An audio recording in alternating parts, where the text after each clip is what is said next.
जय श्री सद्गुरु देवाय नमः। जय श्री गणपति देवाय नमः। ओम कृष्णाय वासुदेवाय हरे परमात्मने प्रणतः क्लेशनाशाय गोविंदाय नमो नमः। श्रीमद् भागवत महापुराण नवम स्कंद 10वां अध्याय। भगवान श्री राम की लीलाओं का वर्णन। श्री सुखदेव जी कहते हैं, परीक्षित खड़वाक के पुत्र दीर्घबाहु और दीर्घबाहु के परम यशस्वी पुत्र रघु हुए। रघु के अज और अज के पुत्र महाराज दशरथ हुए। देवताओं की प्रार्थना से साक्षात परब्रह्म परमात्मा भगवान श्री हरि ही अपने अंशांश से 4 रूप धारण करके राजा दशरथ के पुत्र हुए। उनके नाम थे राम, लक्ष्मण, भरत और शत्रुघ्न।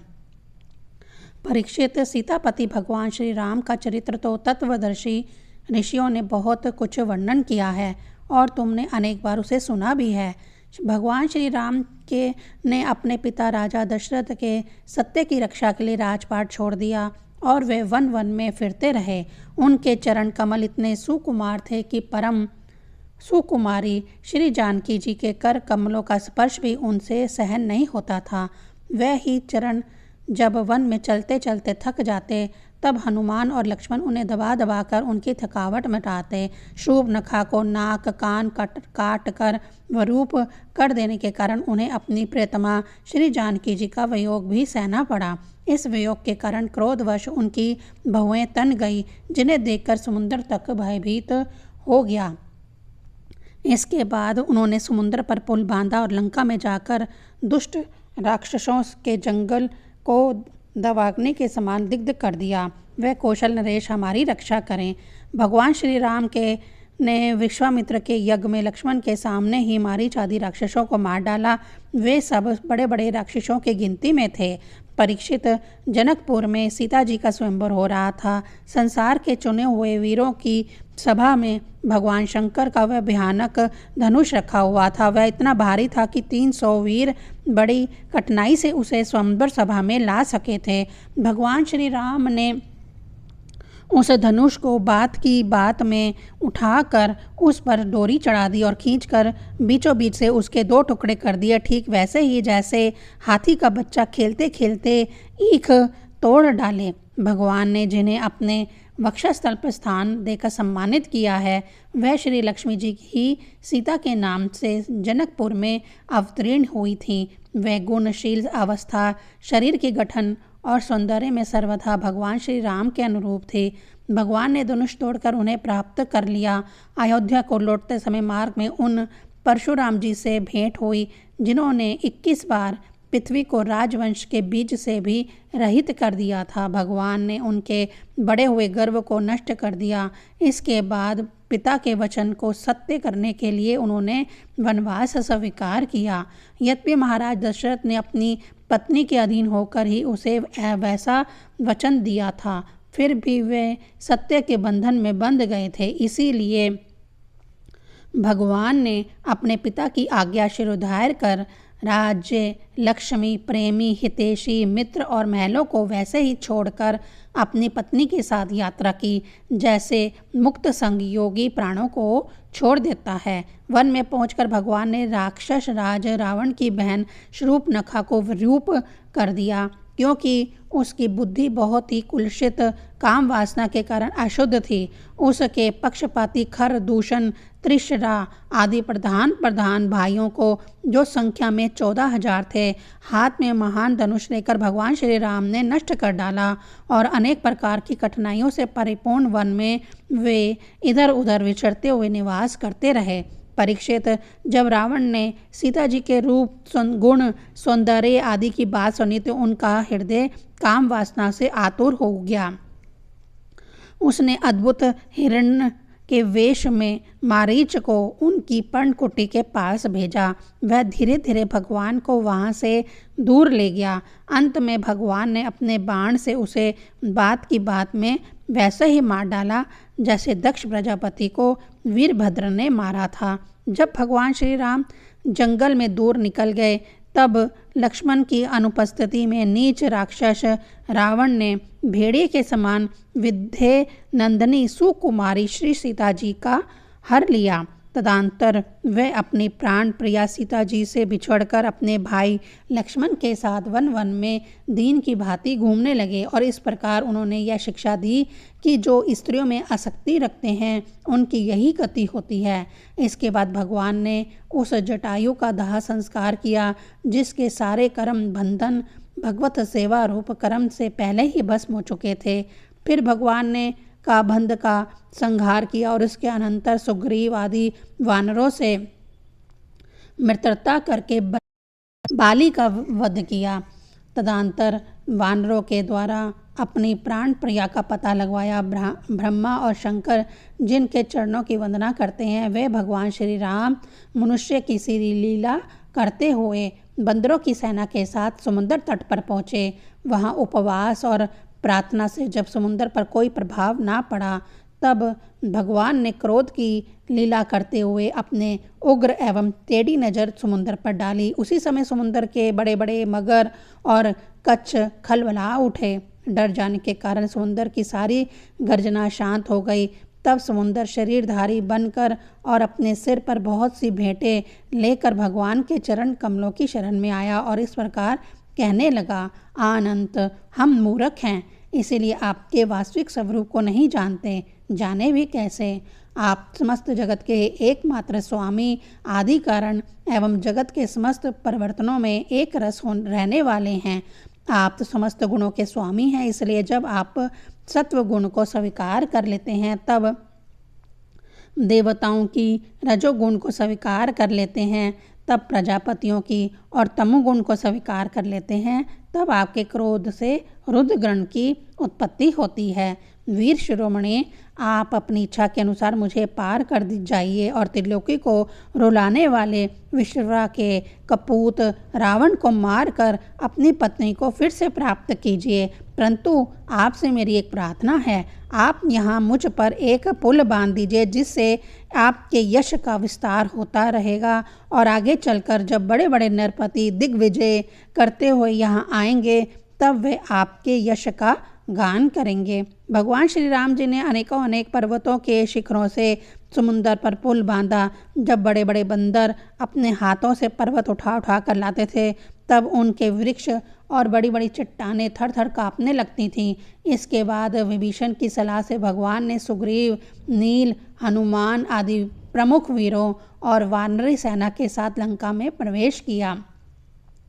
वह तो श्री हनुमान जी के द्वारा पहले ही जलाई जा चुकी थी। उस समय वानर राज की सेना ने लंका के सैर करने और खेलने के स्थान, अन्न के गोदाम, खजाने, दरवाजे, फाटक, सभा भवन, छज्जे और पक्षियों के रहने के स्थान तक को घेर लिया। उन्होंने वहाँ की वेदी, ध्वजाएं, सोने के कलश और चौराहे तोड़ फोड़ डाले। उस समय लंका ऐसे मालूम पड़ रही थी जैसे झुंड के झुंड हाथियों ने किसी नदी को मथ डाला हो। यह देखकर राक्षस राज रावण ने निकुंभ, कुंभ, द्रुमाक्ष, दुर्मुख, सुरांतक, निरांतक, प्रहस्त, अतिकाय, विकंपन आदि अपने सब अनुचरों, पुत्र मेघनाथ और अंत में भाई कुंभकर्ण को भी युद्ध करने के लिए भेजा। राक्षसों की वे विशाल सेना तलवार, त्रिशूल, धनुष, प्रास, दृष्टि, शक्ति, बाण, भाले, खड्ग आदि शस्त्र अस्त्र सुसज्जित और अत्यंत दुर्गम थी। भगवान श्री राम ने सुग्रीव, लक्ष्मण, हनुमान, गंधमादन, नील, अंगद, जाम्बवान और पनस आदि वीरों को अपने साथ लेकर राक्षसों की सेना का सामना किया।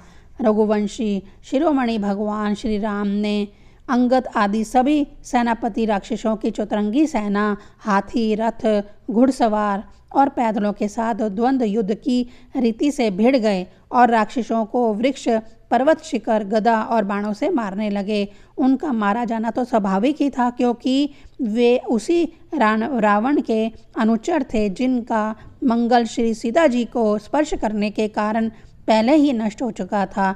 जब राक्षस रावण ने देखा कि मेरी सेना का तो नाश हुआ जा रहा है तब वह क्रोध में भरकर पुष्पक विमान पर आरूढ़ हो भगवान श्री राम जी के सामने आया।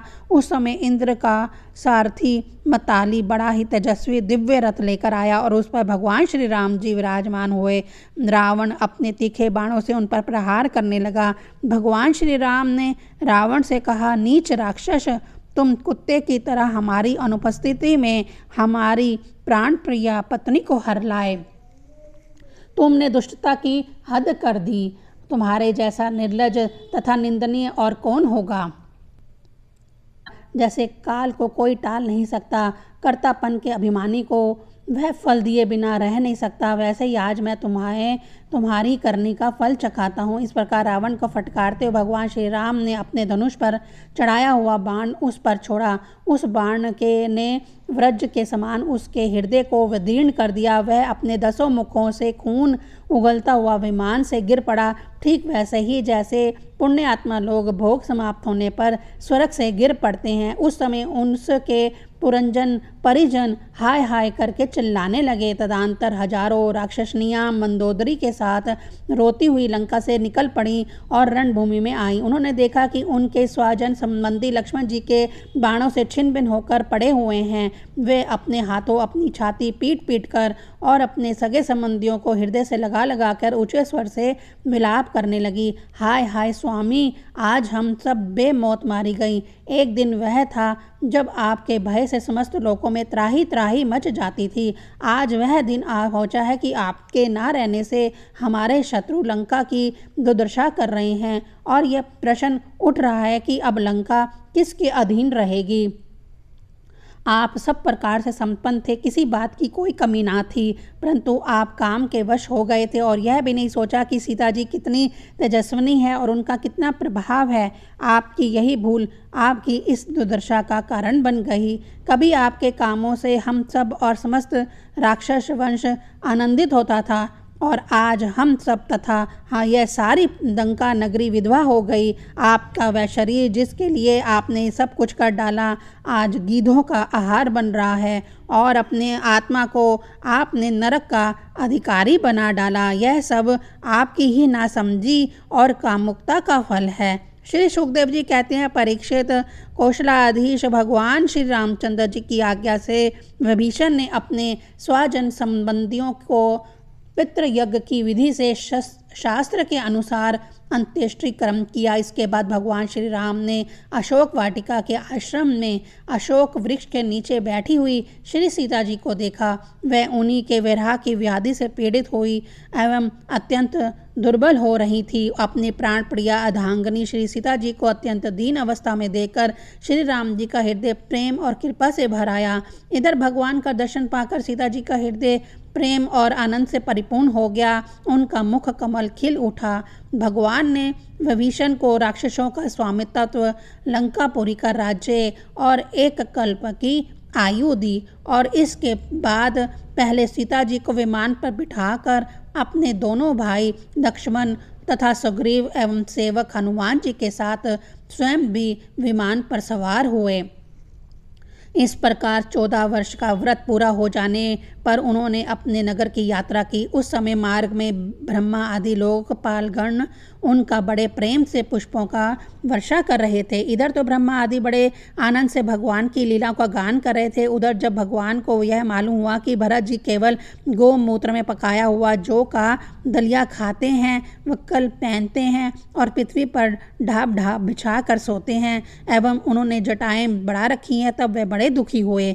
उनकी दशा का स्मरण कर परम करुणाशील भगवान का हृदय भर आया। जब भरत को मालूम हुआ कि मेरे बड़े भाई भगवान श्री राम जी आ रहे हैं, तब वह पूर्ववासी मंत्री और पुरोहितों के साथ लेकर एवं भगवान की पादुकाएं सिर पर रखकर उनकी अगवानी के लिए चले। जब भरत जी अपने रहने के स्थान नंदीग्राम से चले, तब लोग उनके साथ मंगल गान करते, बाजे बजाते चलने लगे। वेदवाणी ब्राह्मण बार बार वेद मंत्रों का उच्चारण करने लगे और उसकी ध्वनि चारों ओर गूंजने लगी। सुनहरी कामदार पताकाएं फहराने लगी। सोने से मढ़े हुए तथा रंग बिरंगी ध्वजाओं से सजे हुए रथ, सुनहले साज से सजाए हुए सुंदर घोड़े तथा सोने के कवच पहने हुए सैनिक उनके साथ साथ चलने लगे। सेठ, साहूकार, श्रेष्ठ वीरांगनाएं, पैदल चलने वाले सेवक और महाराजाओं के योग्य छोटी बड़ी सभी वस्तुओं के उनके साथ चल रही थी। भगवान को देखते ही प्रेम के उद्रेक से भरत जी का हृदय गदगद हो गया, नेत्रों में आंसू छलक आए। वे भगवान के चरणों पर गिर पड़े। उन्होंने प्रभु के सामने उनकी पादुकाएं रख दी और हाथ जोड़कर खड़े हो गए। नेत्रों से आंसुओं की धारा बहती जा रही थी। भगवान ने अपने दोनों हाथों से पकड़कर बहुत देर तक भरत जी को हृदय से लगाए रखा। भगवान के नेत्र जल से भरत जी का स्नान हो गया। इसके बाद सीता जी और लक्ष्मण जी के साथ श्री भगवान श्री राम जी ने ब्राह्मण और पूजने गुरुजनों को नमस्कार किया तथा सारी प्रजा ने बड़े प्रेम से सिर झुकाकर भगवान के चरणों में प्रणाम किया। उस समय उत्तर कौशल देश की रहने वाली समस्त प्रजा अपने स्वामी भगवान को बहुत दिनों के बाद आया देख अपने दुपट्टे हिला हिलाकर पुष्पों की वर्षा करती हुई आनंद से नाचने लगी। भरत जी ने भगवान की पादुकाएं लीं, विभीषण ने श्रेष्ठ चवर, सुग्रीव ने पंखा और श्री हनुमान जी ने श्वेत छतर ग्रहण किया। परीक्षित शत्रुघ्न ने धनुष और तरकस, सीता जी ने तीर्थों के जल से भरा कमंडल, अंगद ने सोने का खड्ग और जाम्बवान ने ढाल ले ली। इन लोगों के साथ भगवान पुष्पक विमान पर विराजमान हो गए।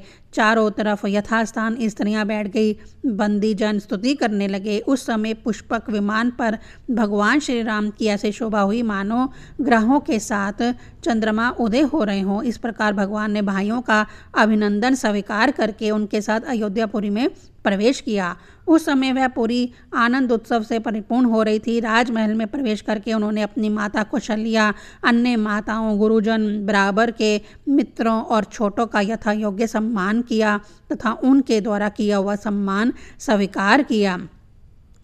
श्री सीता जी और लक्ष्मण जी ने भी भगवान के साथ साथ सबके प्रति यथा योग्य व्यवहार किया। उस समय जैसे मृतक शरीर में प्राणों का संचार हो जाए, वैसे ही माताएं अपने पुत्र के आगमन से हर्षित हो उठी। उन्होंने उनको अपनी गोद में बिठा लिया और अपने आंसुओं से उनका अभिषेक किया।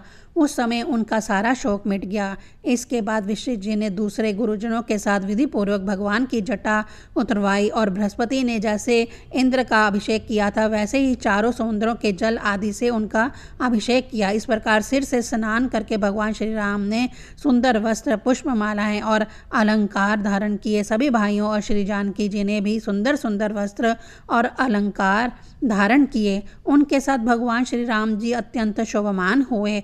भरत जी ने उनके चरणों में गिरकर उन्हें प्रसन्न किया और उनके आग्रह करने पर भगवान श्री राम ने राज सिंहासन स्वीकार किया। इसके बाद वह अपने अपने धर्म में तत्पर तथा वर्ण आश्रम के आचार को निभाने वाले प्रजा का पिता के समान पालन करने लगे। उनकी प्रजा भी उन्हें अपना पिता ही मानती थी। परीक्षित, जब समस्त प्राणियों को सुख देने वाले परम धर्मज्ञ भगवान श्री राम राजा हुए, तब तो था त्रेता युग, परंतु मालूम होता था मानो सतयुग ही हो। परीक्षित, उस समय वन, नदी, पर्वत, वर्ष, द्वीप और समुंदर सबके सब प्रजा के लिए कामधेनु के समान समस्त कामनों को पूर्ण करने वाले बन रहे थे। इंद्रियातीत भगवान श्री राम के राज्य करते अथवा किसी को मानसिक चिंता या शारीरिक रोग नहीं होते थे। बुढ़ापा, दुर्बलता, दुख, शोक, भय और थकावट नाम मात्र के लिए भी नहीं थे। यहाँ तक कि जो मरना नहीं चाहते थे उनकी मृत्यु भी नहीं होती थी। भगवान श्री राम ने एक पत्नी का व्रत धारण कर रखा था। उनका चरित्र अत्यंत पवित्र एवं राज ऋषियों के से थे। वह गृहस्थोचित स्वधर्म की शिक्षा देने के लिए स्वयं उस धर्म का आचरण करते थे। सती शिरोमणि सीता जी अपने पति के हृदय का भाव जानती रहती। वह प्रेम से, सेवा से, शील से, अत्यंत विनय से तथा अपनी बुद्धि और लज्जा आदि गुणों से अपने पति भगवान श्री राम जी का चित्त चुराती रहती थी। 10वां अध्याय संपूर्ण। ओम नमो भगवते वासुदेवाय नमः।